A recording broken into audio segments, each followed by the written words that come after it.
couple of minutes to join, so we will be a couple of minutes until we start properly. We will have a section for questions, so if people can send their questions through, they will be collected up and sent through to me, and I will be reading those out for Mark later in the meeting. So just give it a couple of minutes more, just for people to join.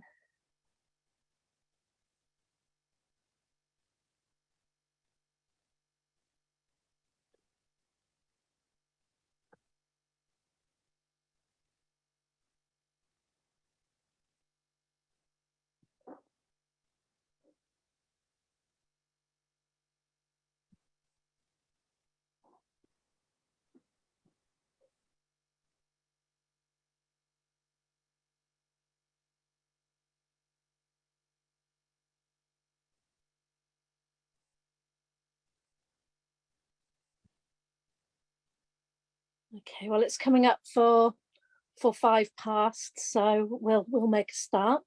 I'm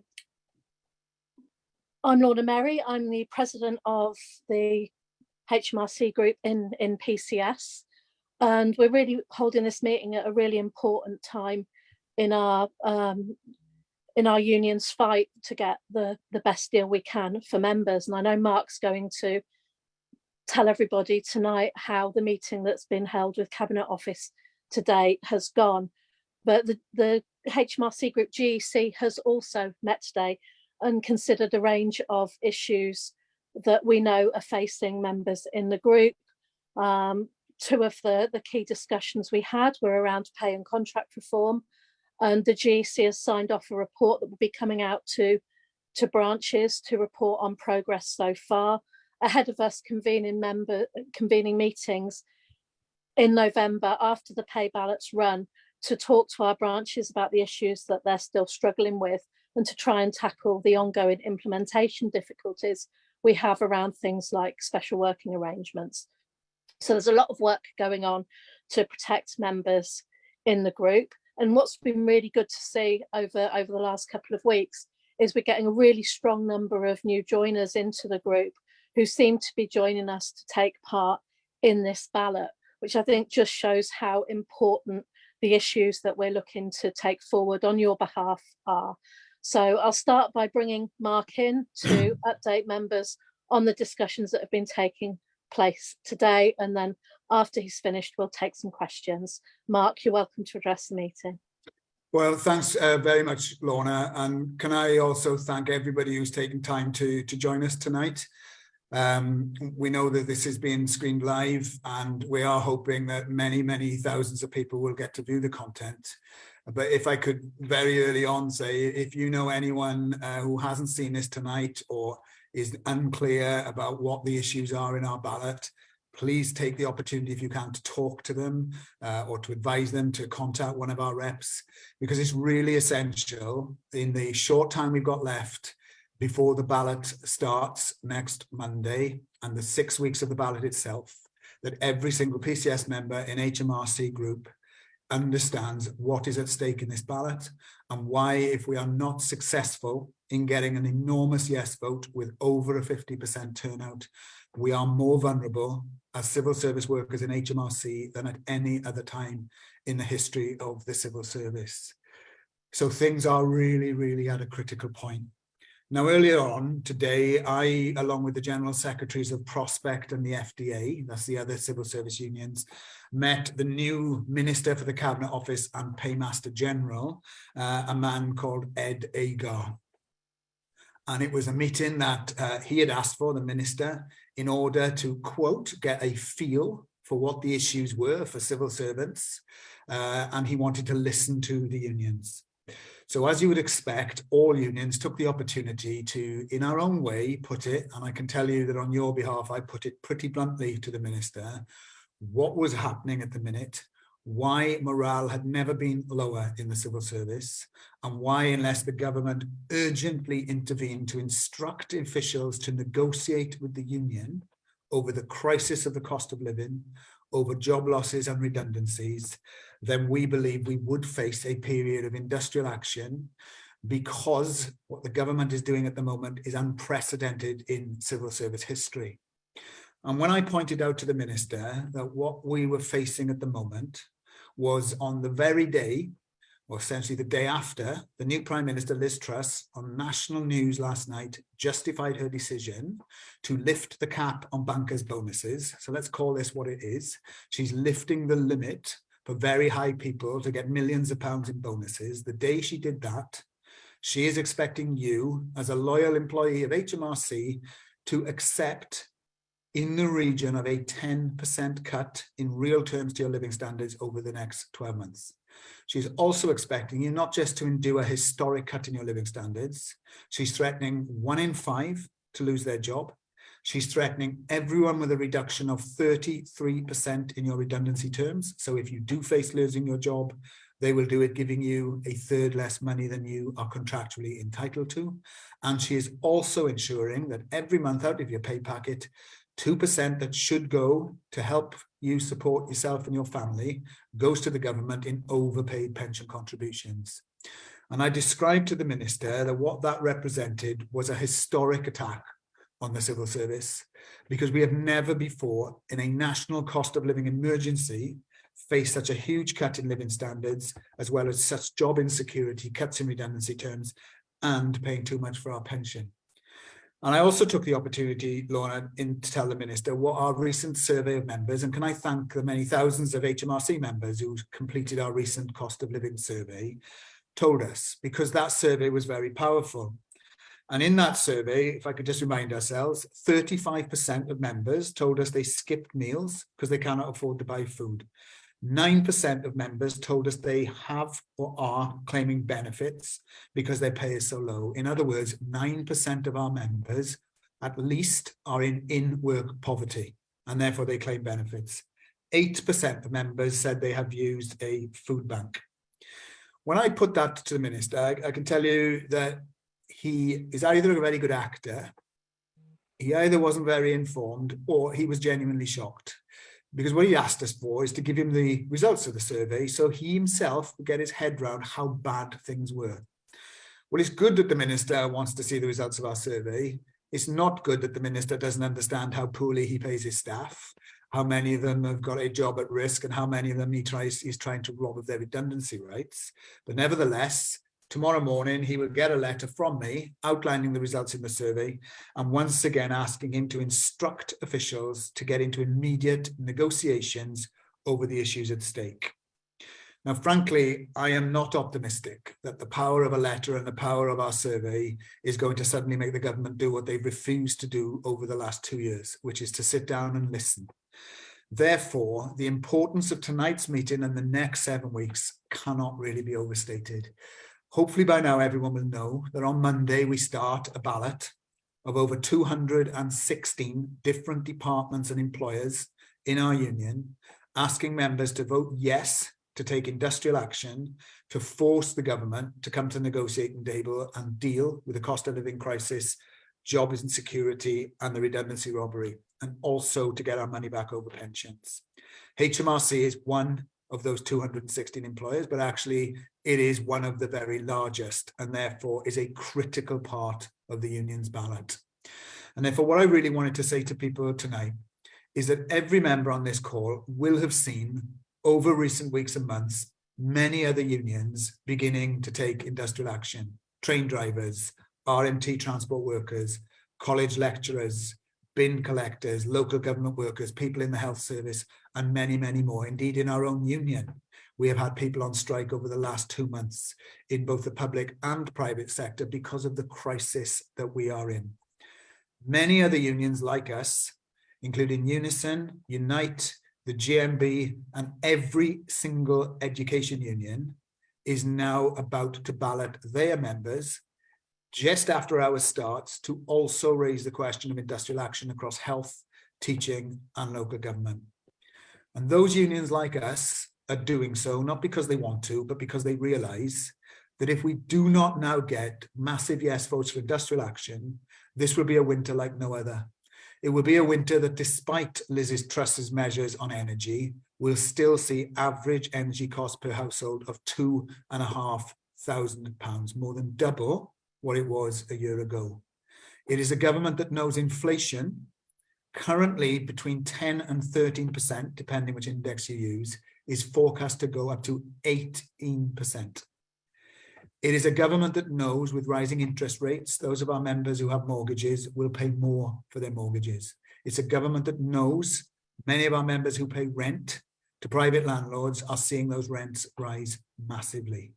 If we go into this winter without a mandate for industrial action, it means the government will sit back and ensure that no one gets any more pay than they've currently said you're going to get, 2% for many, more in Hmrc, but still even in Hmrc, so much less than the rate of inflation, it's a real terms pay cut.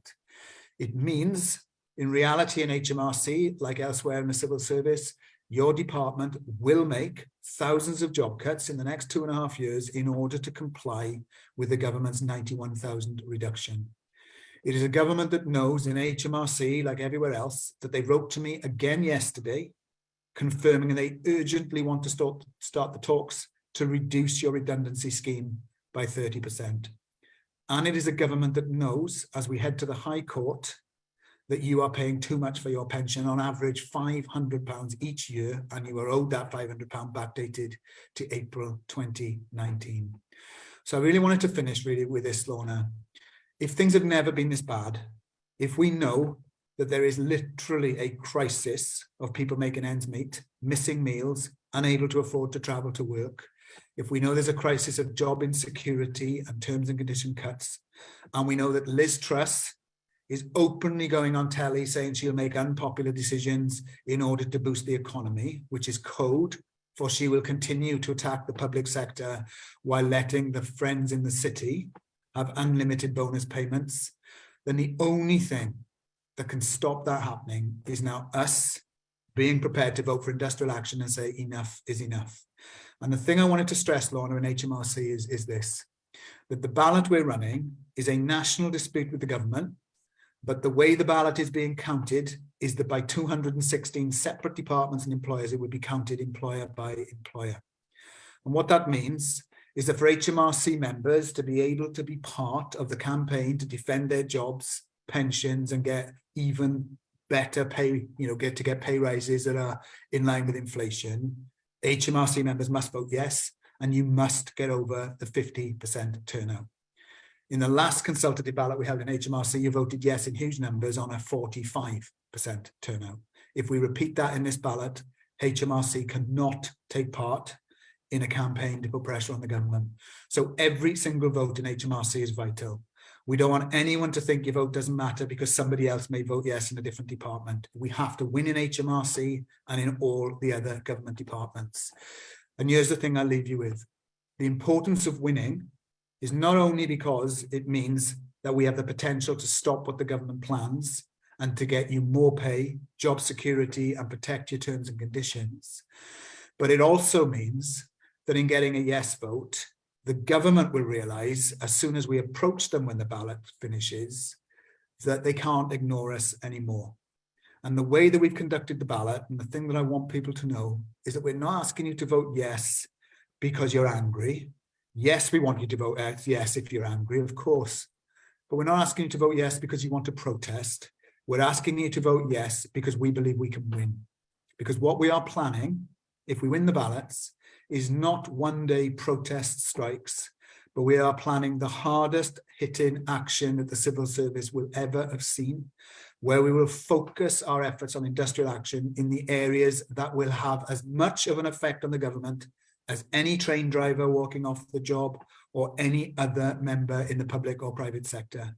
Because you know in Hmrc, and our members know in the Home Office and at the borders, and our members in the transport system and the benefits system and the justice system, that if our key members stop work for a sustained period supported by their union, then large parts of this country will not be able to function.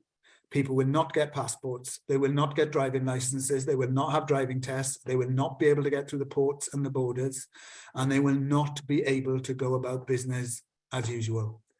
The government know that that is the value that our members bring, but the government intend to reward you for the vital work you do with a 10% cut in your living standards, huge job losses and cuts in terms and conditions. So Lorna, I hope that everyone tonight agrees a yes vote is massively important, critical. A huge turnout over 50% in Hmrc is essential. And if you deliver that and your colleagues in all the other areas deliver it, we can look the government in the eye and tell them that they either have to negotiate and make concessions, or they will see the true worth of our members when we start withdrawing our labour. But the flip side of that coin is if we don't vote yes and don't get over the ballot threshold, this is going to be a winter like we have never seen before. You don't deserve that. You deserve fair pay, decent pensions and job security. So vote yes, urge your colleagues to vote yes, and let's ensure when we get to November and the results are out that we can go back off to see the minister and tell him we hope he read our survey, but now he better put money on the table and job security on the table, or he's going to face a real tough winter of disruption in the civil service and I suspect in large parts of the economy with other unions. I'll leave it at that, Lorna, and I'm obviously happy to answer any questions that members may have tonight. But good luck, and I hope everybody is listening will vote yes and urge their colleagues to do the same.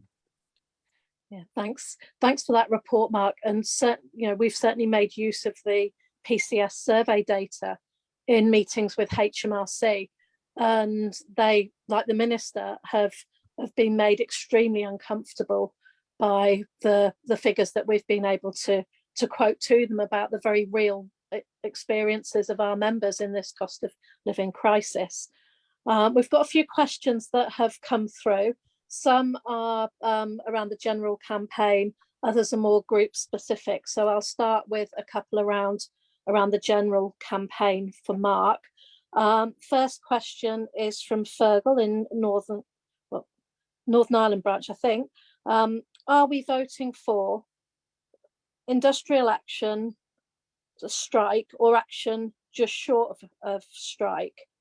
I ask, given the current financial problems a lot of our members are facing, and for those that can't actually afford to lose pay at this stage. And the second question around the campaign, Mark, is from John Paul Rosser in West Mercia branch.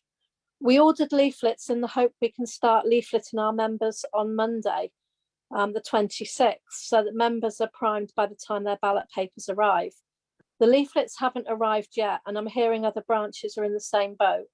Can a guarantee be given that all leaflet orders already made will be fulfilled by PCS before the end of this week, please?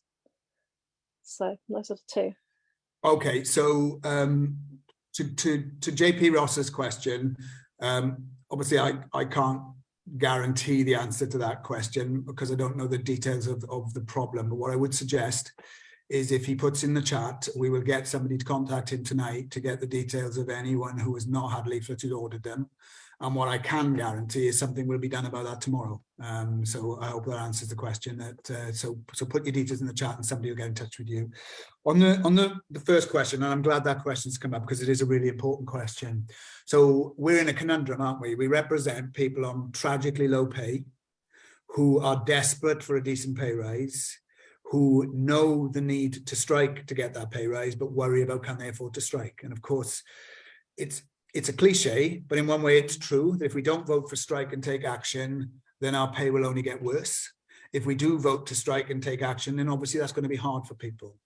So what we're doing as a union is recognizing that we have to be prepared to put up now like never before. Otherwise, this is going to be so terrible for people that it's unimaginable.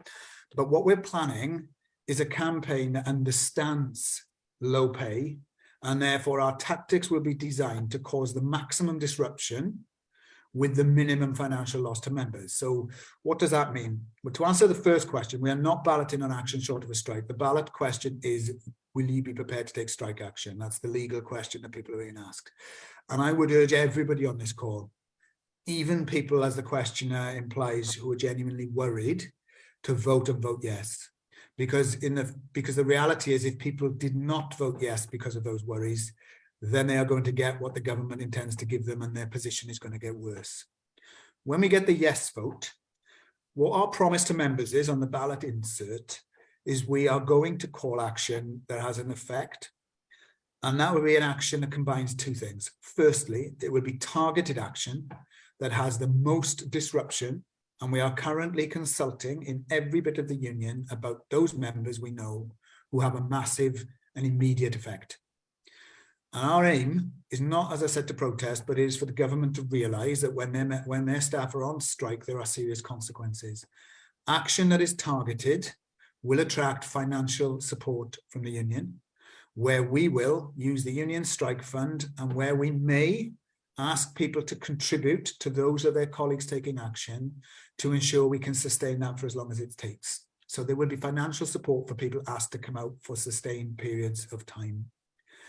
Where we're asking all members to take action without pay, our intention is to only call that when, again, it has the maximum impact. So, for example, if we were going to ask for a one-day strike, we would not ask for that just as a protest.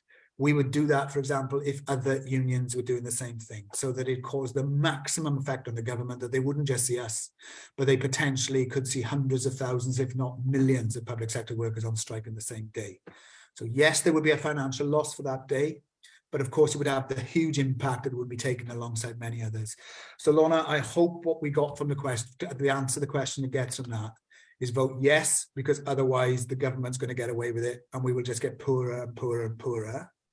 But vote yes in the knowledge that the union's planning action that can win, and we will financially support those members that we look to stay out for a long time, and that any unpaid action will be used sparingly and probably with other unions to cause the maximum effect. Okay, thanks. Thanks for those, Mark. I've got a couple of group-specific questions from Sandra in Northern Ireland branch.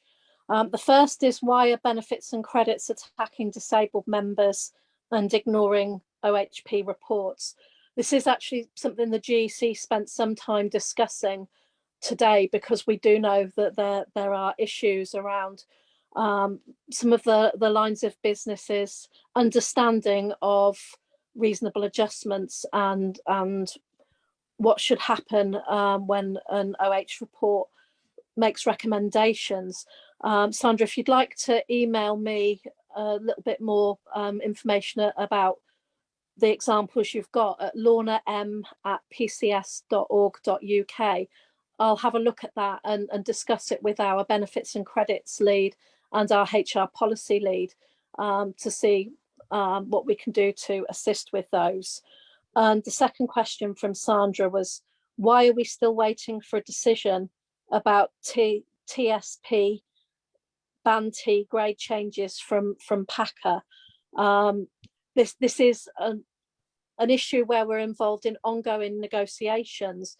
They are now quite advanced, and we do expect to be in a position for the GEC to consider what's on the table from the employer in the first week of October, and to then carry out a consultation exercise with our members. But there are still issues that need to be resolved, none of which are the result of inaction on the part of the union, but we do hope to have some news on that soon. I've got a comment from Eric Prigg, who says the gratitude for our assistance during COVID was short-lived, indeed, as always. And then I've got a question from Daniel Oakes. What is the strategy to meet the 50% turnout in light of the 2016 Trade Union Act? So I'll ask Mark to respond to that question. Thanks, Lorna. And just in answering that question, on the comment before, can I just say I couldn't agree more. And one of the things we did say to the Minister today was Hmrc members in particular were lauded by the Chancellor himself, Rishi Sunak, at that time, for delivering furlough from your kitchens, your studies and your dining room tables, and it showed the civil service at its best.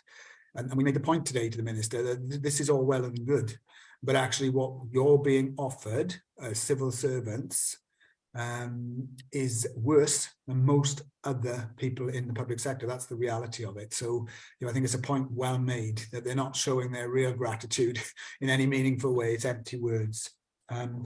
The strategy to beat the 50%, well, let me just reassure people, obviously we've been working on this now for months. It is in May that our conference agreed that we would be balloting. And therefore our staff and our reps in branches and our leading activists across the union have now for months been working on updating ballot data, getting people's contact details up to date, ensuring we can contact members through personal emails and mobile phones, and make sure that we've got your ballot address correct. And all of that is important preparatory work to ensure that those nuts and bolts are in place, because you can't vote if you don't get a ballot paper, and the law makes us have a ballot by post. And therefore I would say to anyone tonight, the ballot starts on 26th September, that's Monday. If you have not had a ballot paper by the end of the first week, don't hang around, make sure you contact the union so we can get you a replacement, the sooner the better, because obviously you can only vote if you've got a ballot paper itself. Our strategy, other than those nuts and bolts, though, Lorna, has been to recognise that what will win this ballot is people in workplaces hearing and getting the message from the union. So we have been getting, as you said in your introduction, thousands of new members, and we've got hundreds of new people getting active in the union, becoming advocates. On the weekend, I dialed into a young members seminar in Glasgow, where there were lots of new young reps, really enthusiastic, who all got involved in the union, or many of them in recent weeks, to be part of this campaign. So we have got an army of people, some new, some at it a long time, who we are depending on now, arranging meetings, talking to people virtually, using any means we can to communicate with people, to get the message across that essentially if you don't vote, then what you are doing is essentially, it is, and not voting is almost worse than a no vote, I have to say, because not voting means no matter how many people vote for action, if 50% don't vote, then the law stops us doing anything. So we've studied very carefully the data we've got from previous ballots, consultative ballots, and I can assure you that we're doing everything that we can. But ultimately, what will make the difference is if you're on this call tonight, is that you go into work tomorrow, whether that's on whether you're working from home or in the office, and talk to the person sitting next to you. Mention it to your colleagues, mention it to anyone you know, and tell them to look out for the ballot papers and vote. And if there's a final thing I would say, it's the government use the law to stop people taking action. Liz Truss has threatened to worsen these laws even more in the next 30 days to make it even harder than it currently is. And therefore, no one should underestimate how much they are depending on you not voting to get to the 50%. I'll put it bluntly, the Cabinet Office expect us to vote yes for action, but they have got their fingers and everything else crossed, hoping we do not get to the 50%. Hmrc management will be desperate for you to not get the 50% because it allows them to think they can do what they wish. The only answer to that has been to let's smash that 50%. And once we do that, the nature of our relationship with them changes because they know we can do something. But every vote counts, and anyone on the call tonight, if there's anything you can do to help, whether it's leafleting, talking to somebody, coming to one of our meetings, every little helps, and the more the better. Okay, thanks, Mark. I've got another comment, then a couple more questions. Comment from David Breton from our Cumbernauld branch. The time for action is now. For those worried about pay during the strike, remember that you have paid into your union and there's a fighting fund and a hardship fund. We cannot lie back and take this anymore. Enough is enough. And then I've got a question from Kashif Kamran. Have heard that at this stage, Hmrc are not planning any form of redundancies to cut jobs to meet the government targets. Any cuts will be done by natural wastage. And another question that's come through, do we know how many of the wins against the check-off legal battles we have in our coffers to fund the strike fund? So I'll ask Mark to come in and pick those two up. Yeah, I'll pick those two up, Lorna, and you may want to add something on Kashif's comment there about job cuts in Hmrc. The first thing to say, so currently on the check-off, we've so far banked £3 million from one employer, the DWP. All the other cases that we've won, and obviously we're still waiting on our Hmrc one, have yet to pay anything because it's a long process. and indeed one department has appealed. So we won't get any money instantly. Our belief, however, is over the next period of time, we will get significant sums of money from the government because they know they've acted illegally. And the one case that we've seen that through, and I just say to members, when we won the DWP case, they offered the union £1 in compensation, and they ended up paying us £3 million. And of that £3 million, the NEC immediately put a huge part of that into the fighting fund, which currently stands at just under 3 million. On the point about the comment that David made, I just want to stress what I said earlier on, that action that we target that will be sustained, the union will financially support those people we're asking to come out on strike. We'll do that using our fighting fund and by raising money. So no member who's asked to come out for extended periods of time will be financially losing money on everybody else's behalf. So that is the commitment that we make. Where people will not get strike pay is where everyone is asked to take part in action, because clearly that is not affordable. As I've said earlier, however, where we do that, that is only designed to have the maximum effect. And yes, that is going to be difficult for people, but I think the thing that what we would all hope we get is it'll be more difficult if we don't win here, because we will have job losses and we will suffer with our pensions and our terms and conditions and our pay for the foreseeable future. But I really would urge everyone, do not vote no or not vote because you think you can't afford to strike. That's what the employer wants you to do. And incidentally, you probably feel you can't afford to strike because they pay you so little. And we aren't going to get them to pay you more unless we can put pressure on them. That's the harsh reality. But I hope you take my word for it and the NEC's word for it, that we understand the financial hardships, and that's why our tactics are designed to hurt them, not hurt our own members in the pocket as best that we can. And I'll leave you pick up Kashif's point, but I just want to say this, Lorna, that what is clear is the civil service have to make 91,000 job cuts in what is now 2.5 years. No department is exempt. Your own department, as a minimum, as I understand it, was signing up to the original spending review cuts in the region of 20%. Will that mean redundancies? Well, I'll let you tell them what managers are saying to you, Lorna, but I'll just make this obvious point, that even if they could do it by natural wastage, and of course, if they could do it by natural wastage, the question we should all ask ourselves is, why do they want to cut the redundancy scheme by 33%? You wouldn't cut the redundancy scheme, would you, unless you wanted to save money by forcing people out on the cheap. So their intent is clear.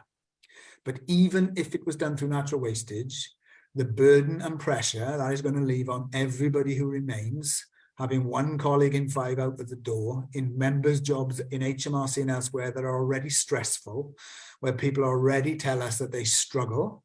And one of the things in the survey was the effect on people's mental health, not just of poverty pay, but of stress and under-resourcing that was coming back so loud and clear. So we believe there will be redundancies. There will be large-scale redundancies across the civil service. I think it's hard to see any part of the civil service that will not resort to redundancies and use a compensation scheme. And that is why they want to cut it. And, to be clear, we don't think, not only do we not think there shouldn't be redundancies on natural wastage, I want to be clear, we believe we need more staff. We believe we need more staff in HMRC. We need more in DWP. And God forbid we need more in MOJ and the Home Office, because the demands on us are going up, not down. So the answer is more staff, not less. So that's our take nationally, but obviously you may want to add any more detail about what HMRC are telling you, Lorna. Well, in terms of HMRC and Civil Service 2025, which is the programme name for the decision that was made by the Johnson administration to seek 1 in 5 job cuts. The discussions we've had with HMRC have covered that, like every other department, they've been expected to put in plans for achieving 20, 30 and 40% job cuts. Now, the reality is HMRC can't deliver the work it has now with the staff it has now. We have huge pressures in customer services group around our performance and in answering queries from customers over the phone. We know that the current economic climate is creating huge pressure in debt management, and they've been authorised to recruit an extra 2,000 staff to try and chase all the extra tax debt that's sitting on our books, because the current crisis is hitting companies' ability to pay. So on a practical, looking at the work we've got to do level, there's no case for job cuts, but these job cuts are not based on any analysis of what's necessary. They're based on a political ideology. And the reality is Hmrc doesn't know what the decision of this government will be around what a number of that 91,000 figure will fall on us as a government department. We are one of the largest government departments, and to achieve that level of cuts, they would have to look at us and the DWP and the Home Office, who are all doing important frontline work, to be able to achieve that kind of number. We know from what we've been told that Jim Harrow's not expecting to hear back from the government around what they're going to ask Hmrc to contribute until at least October. But the GEC is working hard to gather all of the evidence we can about the pressures on us now, the case for the work we do, the case for investment in more staffing, because we expect there to be a demand. If they go ahead with this plan, there will be a demand on Hmrc to contribute to that overall figure. The difficulty with natural wastage is natural wastage doesn't necessarily come from the areas where that they would need to trim.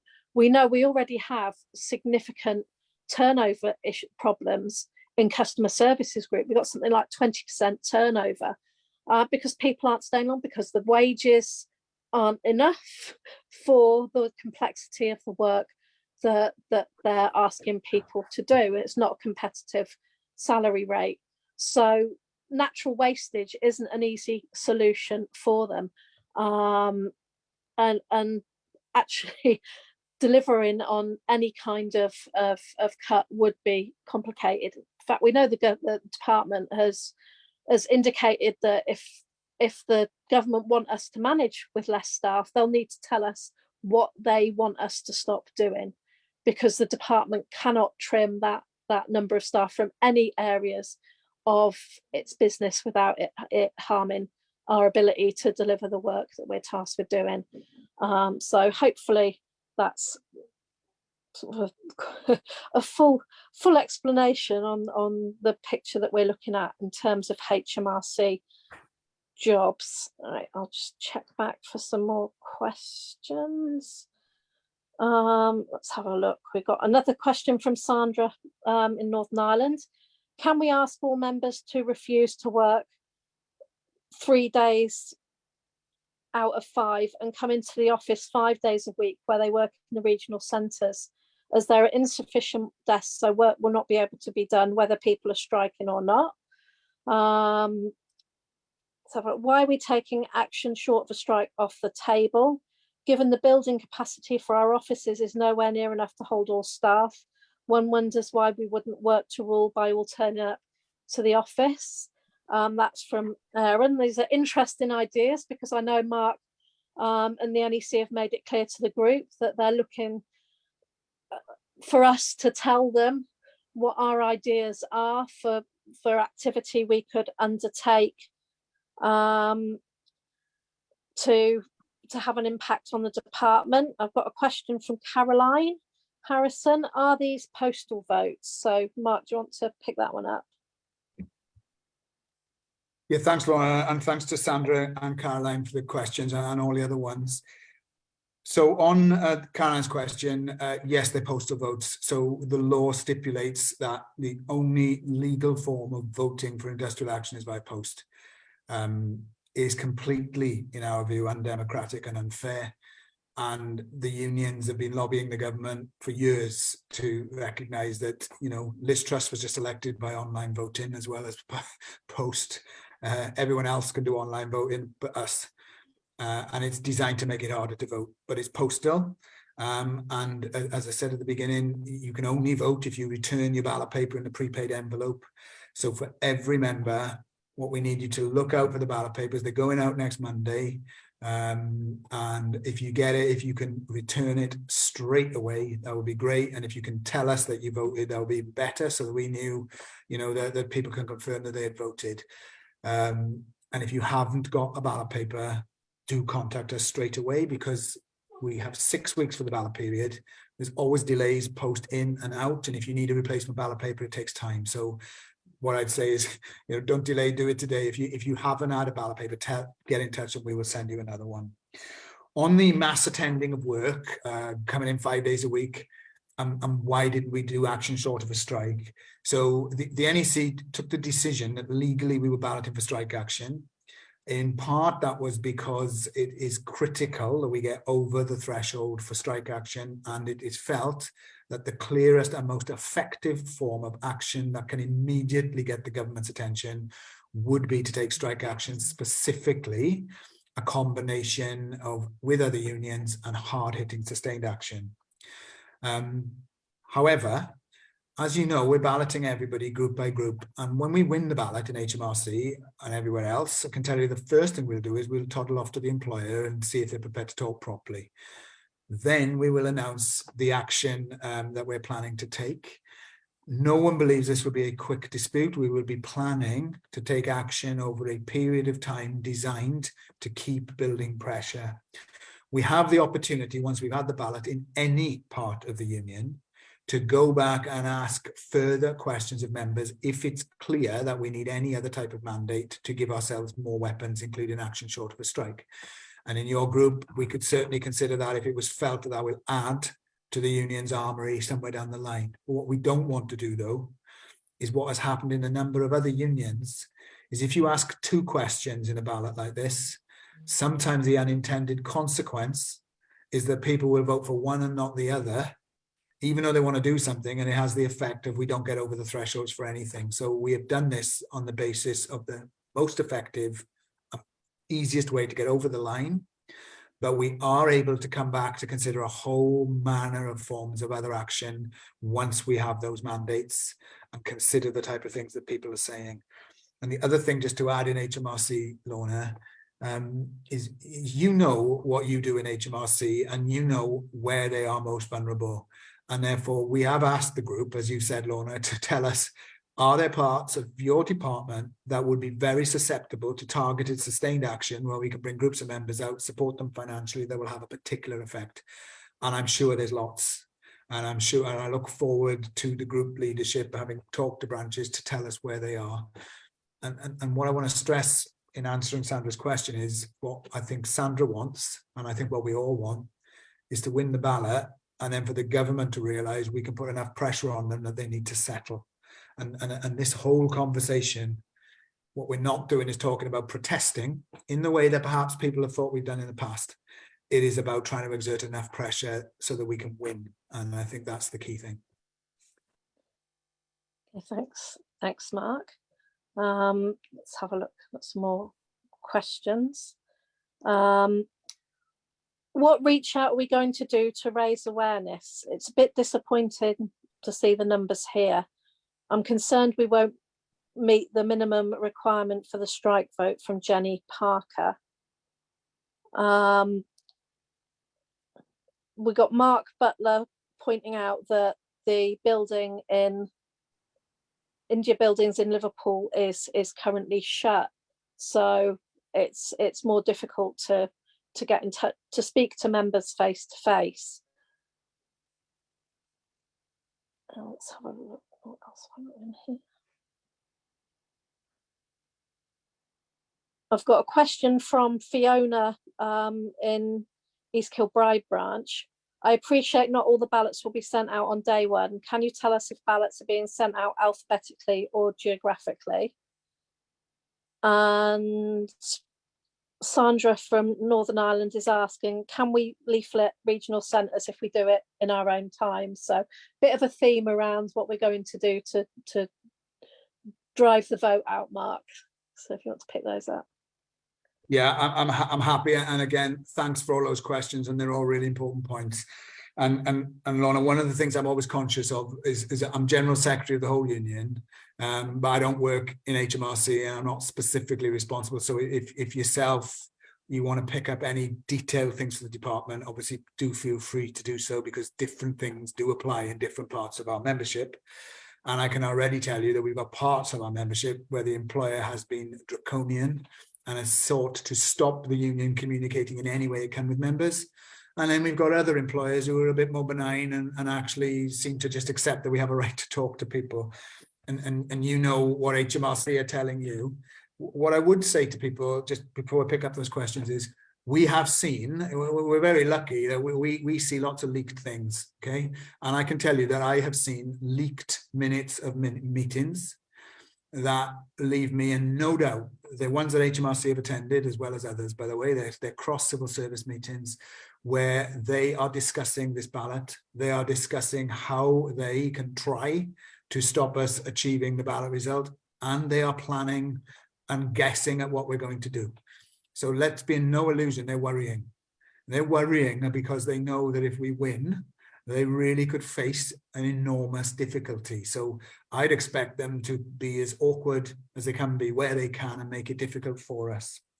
So in terms of raising awareness, coming back therefore to the first question about the low turnout tonight, but tonight is just one of many events that we're having.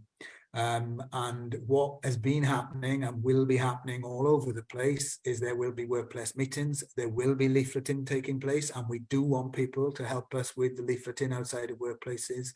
We will have lots of communications lined up using social media, direct emails, use of videos to members, short, snappy sloganizing. We will be having meetings, pulling people together in different parts of the country from different employers.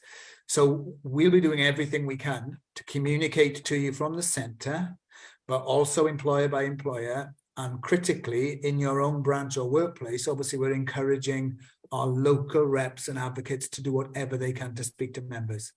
So in some cases, and India Buildings came up, you know, in some cases we know that where offices may be shut or where lots of people are working from home, it's not the same as if everyone's in a workplace and we could have a meeting either in the canteen or in the car park.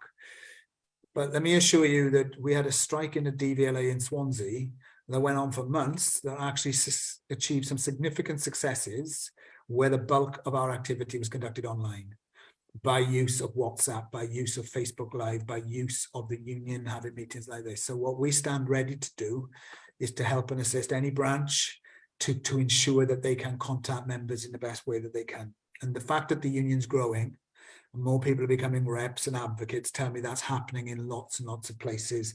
So I don't worry about the turnout tonight. This is just one of many events that are taking place. I do see lots happening, but the reality is there can never be too much activity. So if anybody wants to, in the chat now, ask a question about what branch you're in or where you live or work, and if you can be pointed in the direction of anyone who can help, I'm sure our staff will be there to help and we'll get back in touch with you. So I think that's the key thing to get across. And so the answer to Fiona's question is yes, we would want people leafleting. If you want to give any advice, if there's any specific HMRC health warning to put on that, Lorna, to do so. But the last time I looked, this was still allegedly a free country, and in people's own time, people are allowed to leaflet on behalf of the union. And there's some big mass leafleting events taking place in the next few days and weeks in places where we have thousands and thousands of members. And anyone here tonight who wants to be part and help in that, the more the merrier to help. Okay, thanks, Mark. And I mean, we do have some group specific leaflets that are being sent out to branches for them to leaflet outside buildings. And we've got a special hard copy edition of our group magazine, Oracle, carrying articles in it about pay, about the threat of job cuts, pensions and the compensation scheme, so that branches can hand those out outside workplaces to let people know why we're balloting and why we'd want them to support that. But communications is clearly an issue that's coming through from the questions. I mean, I've got a comment here from a member called Eileen Monaghan, who says, you must be joking, PCS members are leaving because they fail to communicate. And an earlier question came through from Sam Armstrong. What can be done to increase communications? PCS Digital is inaccessible to many, and I understand there are rules about what can be circulated on HMRC systems. Is more use of the PCS website and personal emails and texts encouraged? Always a conundrum, isn't it, Mark, how we best communicate with members, but anything you want to comment on in that?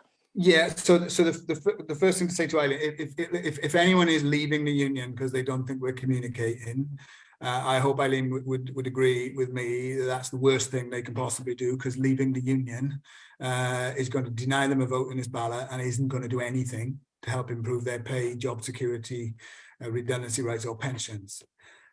Obviously, if there's any people out there who are feel a bit disgruntled or think something hasn't happened, then tell us. And I'd say now, if there's people on the call who want to use the chat facility or send an email about any specific problems, we will get back to people to see if we can help. PCS Digital, let's just say first of all that we do need people to use PCS Digital and to register on PCS Digital. Where that has happened, people have found it a fantastically helpful way of accessing a whole wealth of information, and it is important that people do that. If people have specific reasons, difficulties about inaccessibility, raise them with us now and we'll see what we can do for you. But the whole gamut of our communications are, yes, PCS Digital, but they are personal email and mobile phones, because what we want to do is directly contact people and not have to use employer-based systems where we can, because obviously we don't want them to doctor our message.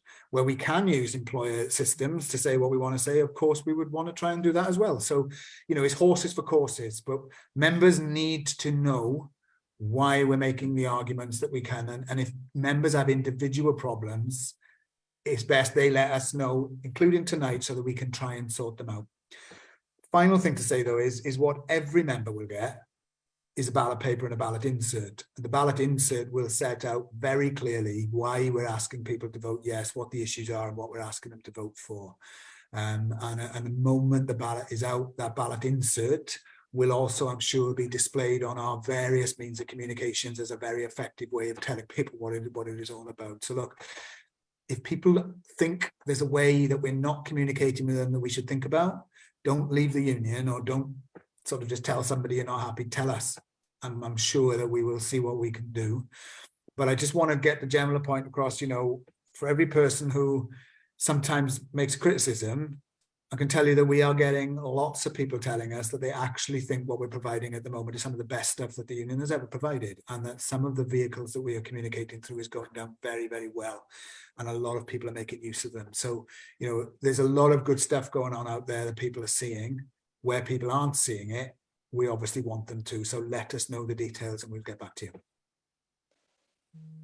Okay, thanks for that, Mark. And I mean, it's worrying to hear members saying that they're not seeing communication from the group, because just as HMRC group alone, we've issued 43 briefings during 2022 direct to members, and 44 branch briefings, most of which are authorised for circulation on HMRC systems, which we'd hope branches are sending out directly to members where that's the case. And those are also available on internal HMRC com sites, like the Union Yammer page, where we've got something giving important advice to members. We've also regularly sent out bulk emails to members. We can only do that to personal email addresses where people have provided them. And we do have a very high proportion of our members who have given us an email address to contact them on, but that's still only around 70 to 80% marks. There's still thousands of members in the group that we're not communicating with because we can't, because we haven't got the information that we need, which is why the conversations that reps are being asked to have with members this point of time to make sure we've got people's details are so important.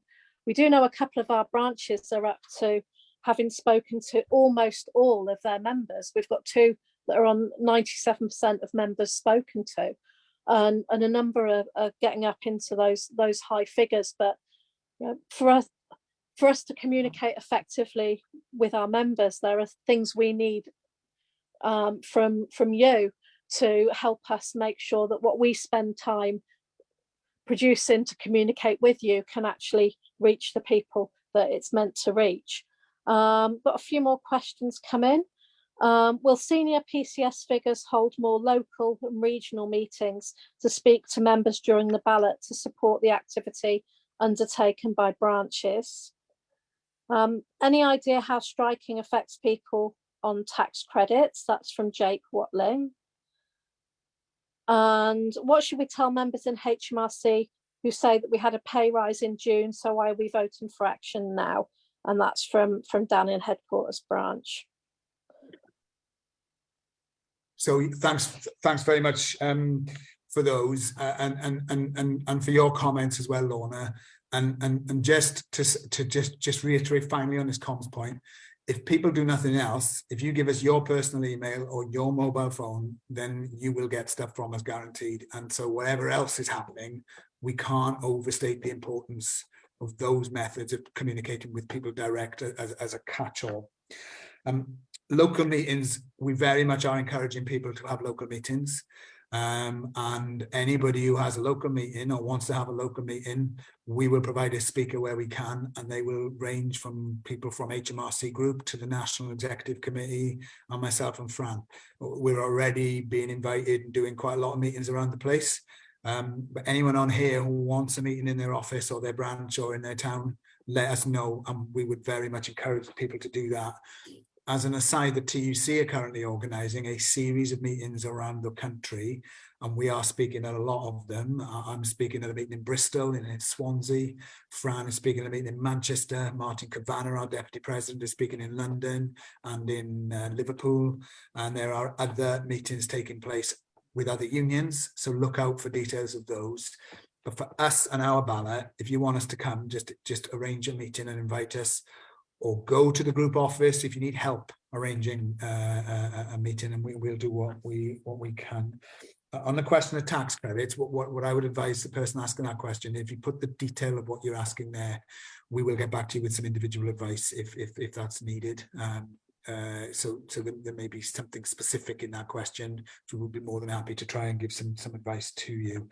And on the Hmrc question, so the answer to that question is anybody on this call, is there anyone in Hmrc who has had a pay rise that is going to be in the region of 13 to 18%? I suspect the answer to that question is no. And therefore, when the multi-year deal were done in Hmrc, nobody was predicting that inflation in year 3 was going to be at heights that we haven't seen since the 70s and 80s. And it's going up. You know, it's 10.1% on the index they use. It's 13% on the index that we've always used, and it's projected to get to 18%. So the reality is, in Hmrc this year, you may have had a bit more than other civil servants, but you are getting, what is it on average, half or less of the rate of inflation, which is a cut in your real terms living standards. So our case is very simple.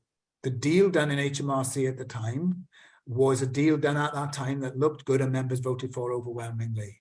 Standing here in 2022 with record inflation, record energy prices, and a looming recession, nobody could predict, and you deserve more. And therefore, the reason in Hmrc to vote for it is to say whatever you've had this year, you should get more. And if we are successful in a ballot that forces the government to put more money on the table, our view is our 10% pay claim and minimum wage of £15 an hour should be paid in every place that we have members, irrespective of what money they may have had up to date, because that is the situation that we are in now. Final thing to say in HMRC is also your deal is coming to an end, and your employer will want to start talking to the union, probably has already started indicating things to the union about the next year's pay deal. And so, you know, even if you believed, and I doubt if anybody believes you've had your money so you shouldn't deserve more, I'm sure you all believe you need more. But even from the lens of they need to see the union in HMRC is strong, you need to vote yes. And I'll invert the question by putting it this way. If we didn't win the vote in HMRC, and I am an HMRC manager doing the bidding of the government, what I will see is a department where I can make my job cuts, I can cut the redundancy terms, I can keep ripping you off 2% each month for overpaid pensions, and I can get away with paying you less than the rate of inflation. The only way they'll think they can't get away with it is if you vote in record numbers yes for action. Okay, thanks, Mark. Got a comment from Rowena Cook. People enjoyed seeing the union presence after a few years of not being allowed to have stalls. It was great getting out there and re-engaging face-to-face with members. And I've got a further question. Will this video stay up after the live event has ended so I can send it to colleagues who couldn't make it? From Natasha. The answer to that one, Natasha, is yes, the recording will go on the Facebook page and it will be up on the union's YouTube channel tomorrow. Let's have a look, we've got some more questions. Will any of the postal worker strikes affect our ballot returns? Again, Sandra in Northern Ireland. And I got a question from Linda Benton, again from Cumbernauld. Assuming we reach and exceed the 50%, the difficulty will be asking members to strike who work from home, either as a contractual home worker or a hybrid worker. How can we combat this? Happy to support any suggestions. And Cumbernauld and Glasgow branch are organising and leafleting outside our regional centre. But again, we're only targeting those going into the office. And Andrew in Salford, what happens if we see job cuts followed by an influx of agency staff? Is what I see happening with a Commons announcement. Look at the money they saved on civil service staffing. So pick those up, Mark. Yeah, could you just repeat that last one? Sorry, I just missed that one about the agency staff. Right.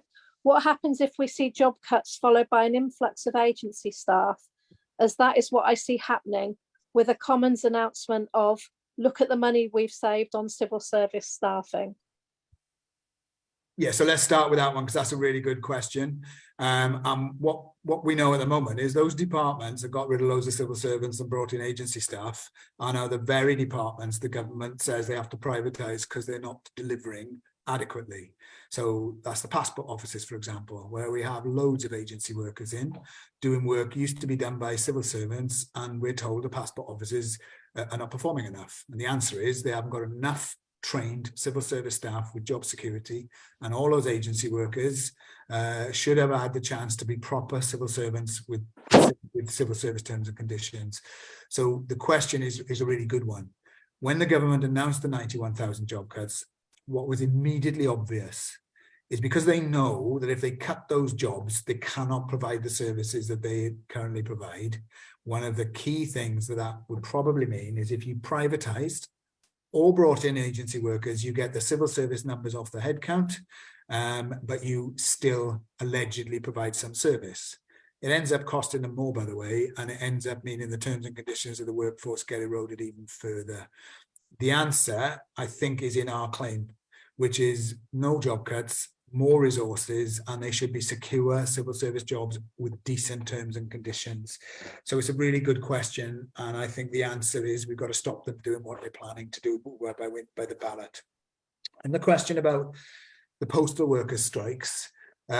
So it is obviously the case that if there's any strikes by postal workers on any of the days that our ballots will be delayed. The postal workers are not going to strike for 6 weeks. In fact, postal workers are discussing now combining their next round of action with the RMT and transport unions, where there may well be some big bout of industrial action. And we are talking to both unions in the event that we win the ballot, and not just them, but all our other public sector colleagues, about trying to ensure we do things together.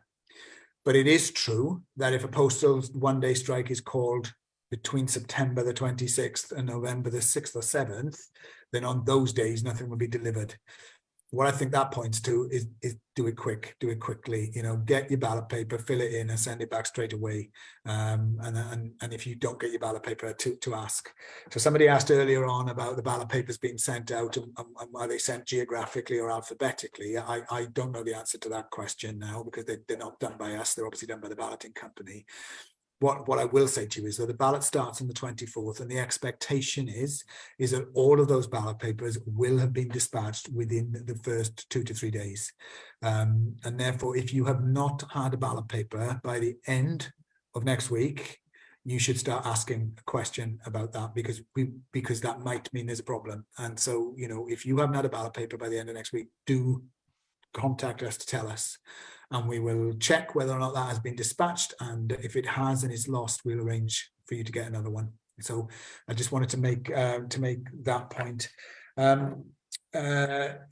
You've answered the question about the YouTube, and this will be available, as you said, as a video. So the only other thing I just wanted to just pick up about the point about the sort of the postal workers, it does give us just an opportunity to say to people, I mentioned earlier, we'd gone to the meeting with Prospect and the FDA.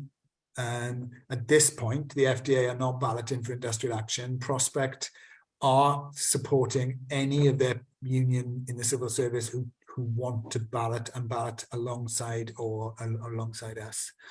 But I think the key thing that is going to happen that we want people to know is that teachers, local government workers, health workers, every union in the health service, the 3 big unions in local government, every education union, the fire brigades union, to name some, are all now balloting. The teachers union ballot starts the day ours finishes.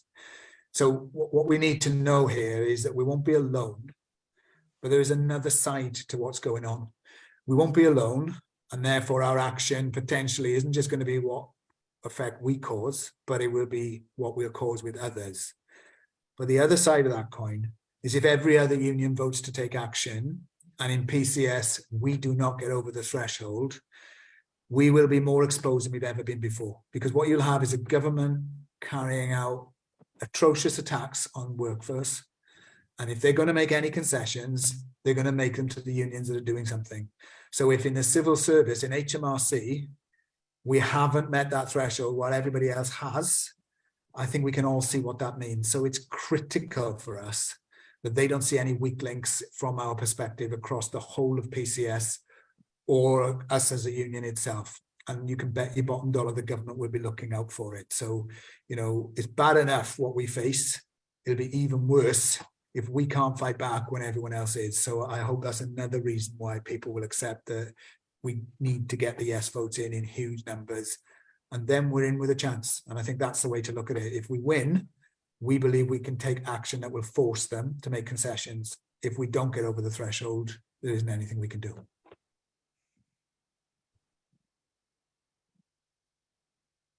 Well, Lorna, I think you're on mute. Shouldn't be. Oh, that's it. Yeah, that's it. Oh, good. Thanks for picking up those questions.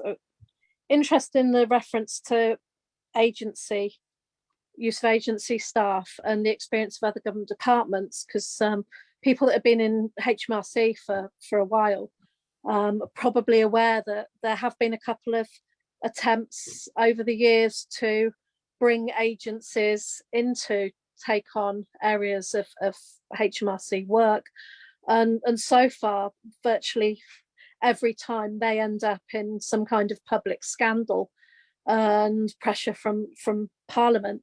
We've seen that with the Concentrics company that was used to initially handle tax credit compliance, ended up with that work being brought in-house after it was shown that payment by results, distorted the behaviour of private sector companies and caused them to treat people unfairly in pursuit of profits. Or who'd think that could happen?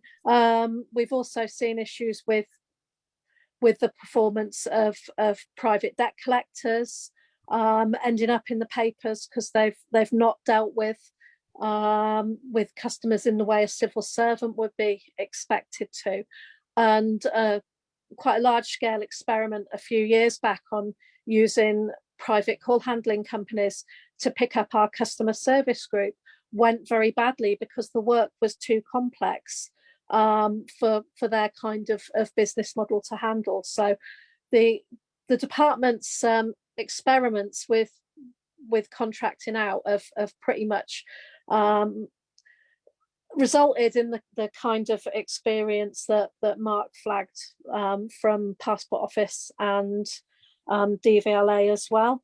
I know we're running out of time. I've got a few more comments that have come through as the discussion's gone on that I'll just pick up. There's a suggestion from Claire James that would it be a good idea to hold these meetings after 8 p.m. as some people are working now?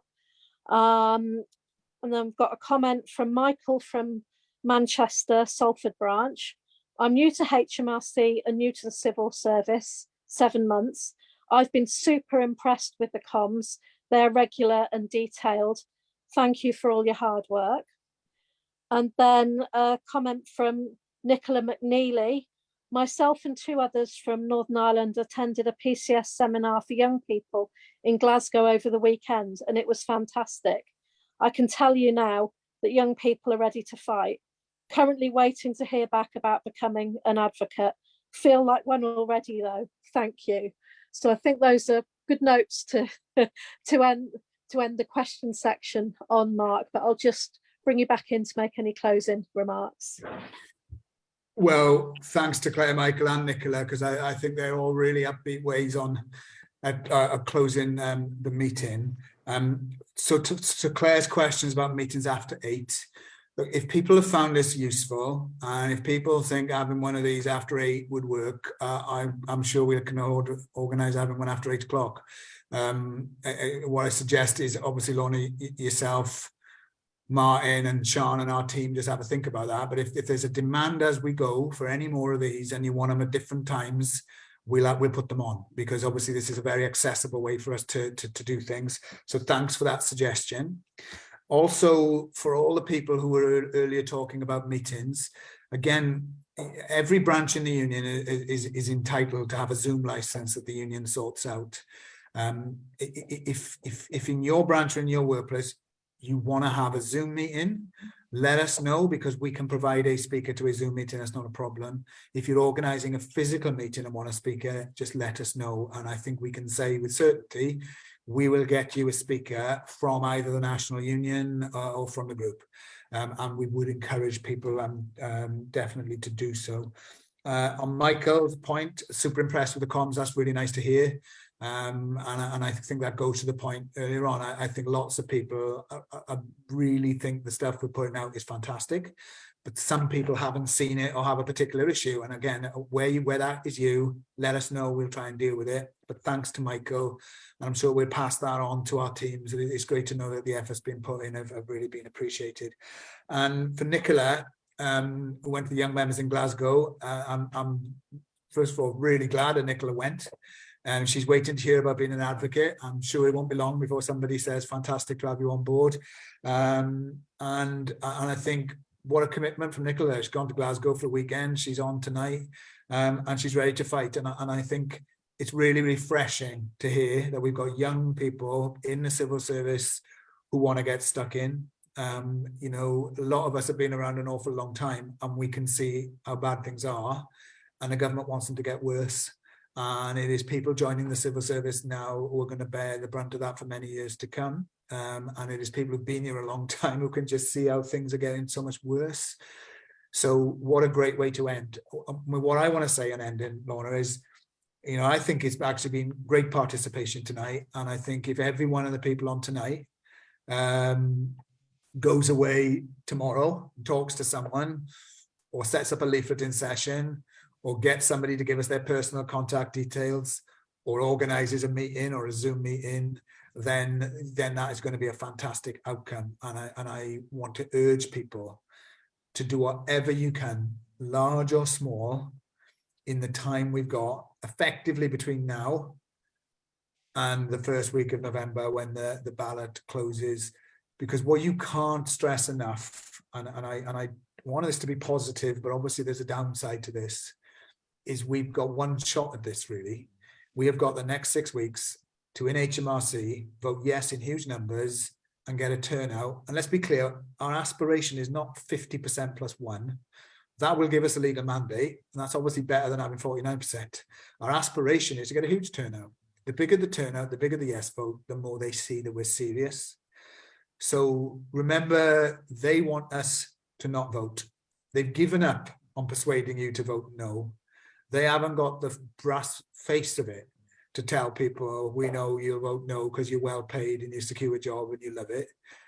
They're hoping that people just won't vote. That is what their big banker is. And therefore, the one thing I know is if the management don't want you to vote, if Liz Truss doesn't want you to vote, if the government as a whole don't want you to vote, it should tell us why it's so important to vote. And that single act of putting an X in the ballot paper and posting it in huge numbers gives us the belief that things can be different. If we don't do that, we are certain in the knowledge that you will get the biggest cut in your cost of living in the history of the civil service. Your bills will go up, inflation will go up, jobs will be cut, your pensions will continue to be robbed, and they will raid your terms and conditions, because that is what the government believes is a price that's worth paying to lift the cap on bonuses for bankers in the city. That is a government that may know the cost of everything, but they know the value of nothing. They know nothing about the value that each and every one of you brings, and your colleagues, to collecting tax, delivering the minimum wage, to checking goods at the borders, to do all the things that Hmrc staff do, which is vital. And it's equally vital in job centres, in courts, in the DVLA and in the passport offices. So if we know that, and they know that, what makes the difference? The difference is waking up on the 7th of November knowing we voted yes and we've smashed the threshold, because then we have hope. So I hope we can all do whatever we can. Let's make sure we get the comms out there, get the meetings out there. But you and your family deserve so much better than what they're giving you. So let's fight for that and vote yes in the ballot and post your ballot without delay. Okay, thanks, Mark. I think that's set out for everybody just how important this ballot is. So I'd ask everybody that's attended tonight, go into work, talking to your colleagues, raise the issues that we've been talking about with them. Make sure they know what PCS are looking to do. If they're members, make sure they know that they need to post their vote off. It'll come to them at home. If they're not members, encourage them to join us. We'll have materials being distributed outside all of our big centres over the coming weeks. And if you found this useful, let us know. If you want a speaker, get in contact with the group and we'll try and get that arranged. We all need to work together. Everybody can do something to help deliver a really strong ballot result. And if we stand together, we can make a difference. So thank you to everybody for your time this evening. There is a further all members event that's taking place next week. So if people haven't been able to make tonight, you might want to direct them towards that. But we are looking to do everything we can to deliver this vote. And with your help, we can do that. Thank you.